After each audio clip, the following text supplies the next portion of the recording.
উসমান রাদিয়াল্লাহু আনহু সবচেয়ে ধনী ছিলেন না? কেন জানেন? কেন? এটা কি জানেন কেন ধনী ছিলেন? একে তো তিনি প্রচুর দান সদকা করতেন, এটা তো আপনারা জানেনই।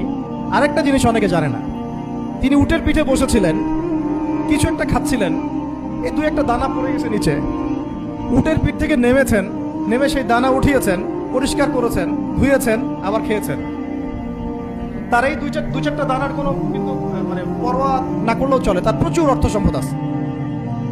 এত অর্থ সম্পদ যে তাবুক যুদ্ধের দিন 30,000 সেনাবাহিনীর দায়িত্ব নিয়েছেন। 30,000 সেনাবাহিনীর দায়িত্ব নিয়েছেন। সেনাবাহিনী যাবে, থাকবে, খাবে, তাবু টাঙাবে, সব দায়িত্ব তার। 30,000 সেনাবাহিনীর দায়িত্ব নেওয়া কি চারটাখানি কথা? তো এই সাহাবী এই কয়েকটা খাবারের দানা উঠিয়ে খেলেন। নবী সাল্লাল্লাহু আলাইহি ওয়াসাল্লাম বলেছিলেন যে তোমাকে আল্লাহ পাক রিজিক বাড়িয়ে দিবে না কেন? তুমি রিজিকের যে তাজিম, যে সম্মান তুমি করো, এর বদৌলতে আল্লাহ পাক তোমাকে বেহিসাব রিজিক দিবে। দুইটা বিষয় খেয়াল রাখবো। আমলের মেহমান হৃদয়ের মধ্যে আসলে তাকে ফিরায় না দেওয়া, তাহলে সেই মেহমান কিন্তু আর আসবে না। মেহমানকে মূল্যায়ন করলে মেহমান বারবার আসবে। আর রিজিকের তাজিম না করলে রিজিক কিন্তু আপনার ঘরে বেশি বেশি আসবে না।